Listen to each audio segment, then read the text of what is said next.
জয়গুরু। দয়ালের শ্রীচরণে আমার প্রণাম। আপনাদের আন্তরিক আনন্দিত জয়গুরু।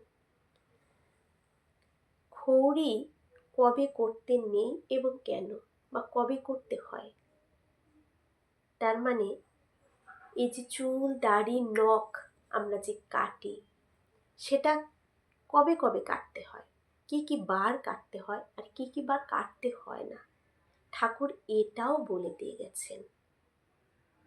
দেখুন কত চিন্তা আমাদের বাবার, আমাদের পিতার, তার সন্তানের জন্য।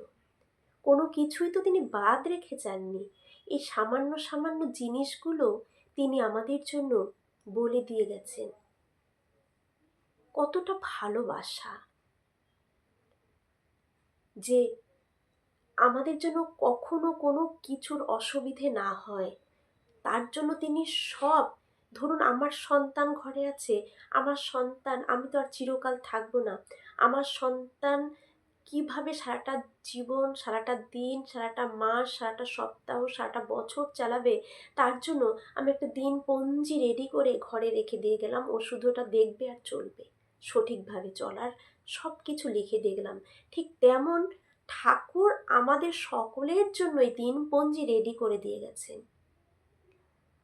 যে মানবে সে ভালো থাকবে। ভালো থাকাটা পুরোটা আমার নিজের ওপর কিন্তু নির্ভর করবে। তিনি বলে দিয়ে গেছেন, যে মানবে সে পালন করলে সে ভালো থাকবে, এটাই। তাহলে আজকে এটা শুনে নিচ্ছি। দ্বীপরক্ষী গ্রন্থে ঠাকুর এটা বলেছেন, ৩য় খণ্ডে। কথা প্রসঙ্গে ঠাকুরকে জিজ্ঞাসা করা হলো, ঠাকুর রবিবার মঙ্গলবার এসব বারে খড়ি করা হয় না কেন? শ্রী ঠাকুর বললেন, আমি বুঝি রোজ খড়ি হলে মুখে হাত দিয়ে এগুলির জোর কমে যায়।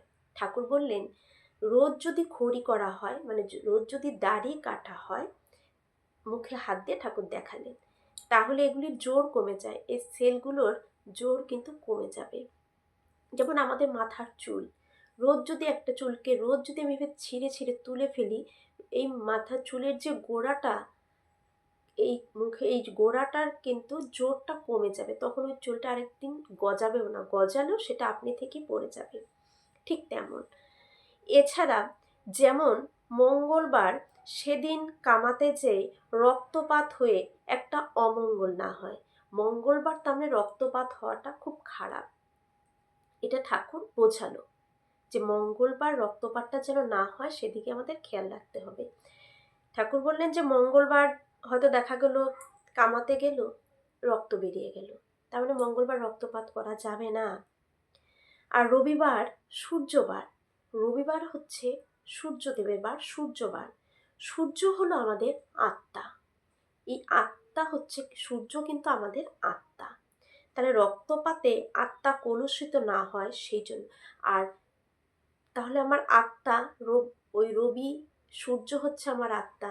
তা রবিবার যদি আমি নখ কাটতেই হোক বা দাড়ি কাটতে গিয়েই যদি দেখা গেল, বা চুল কাটতে গেল সেলুনে কোথাও লেগে গিয়ে কেটে গেল, তাহলে রক্তপাত হতে পারে। আর ওই সূর্য হচ্ছে আমার আত্মা, তাহলে রক্তপাত হলে ওই আত্মা কলুষিত হয়। তার জন্য, সেই জন্য এই ব্যবস্থা, সেই জন্য মঙ্গলবার আর রবিবার, এই দুটো বার কোনো সময় কিন্তু কেউ চুল দাড়ি নখ কাটবেন না, এটা ঠাকুর বলে গেছেন। আর ঠাকুর কিন্তু এমনি এমনি কোনো কিছু বলেননি। আমরা সবাই যারা ঠাকুরকে নিয়ে চলি, যারা ঠাকুরের দীক্ষিত, তারা জানি ঠাকুর কিন্তু সব কিছু একটা বিজ্ঞানসম্মতভাবে তিনি বলে গেছেন, কোনো বুজরুকি কথা তিনি বলেন না।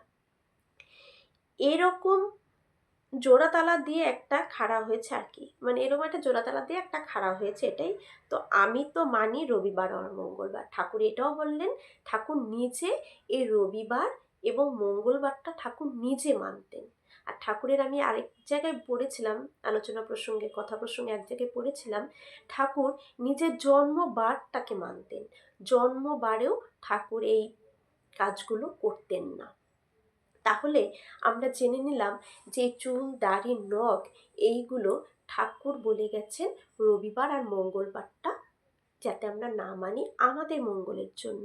তাই আমরা মানব, আমাদের সন্তানদের সেইভাবে তৈরি করাবো যাতে এই দুটো দিন তারা এই কাজ কখনোই না করে। কারণ তারা যদি শিখে অভ্যস্ত হয়ে যায়, এই দুটো বার যদি তারাও মানে, তাহলে পরবর্তী তাদের যখন সংসার হবে তখন তাদের ছেলেপেলেদের তারা এই শিক্ষাটা কিন্তু দিতে পারবে। তাহলে শুধু আমরা জানছি তাহলে হবে না, তাদেরকেও জানাতে হবে, তারাও একটা দিন তাদের সন্তানদের জানাবে। তাই এটাও কিন্তু যাজন করতে হবে, সবাইকে জানাতে হবে। সবার মঙ্গল প্রার্থনা করি। আপনারা সবাই খুব ভালো থাকুন দয়ালকে নিয়ে।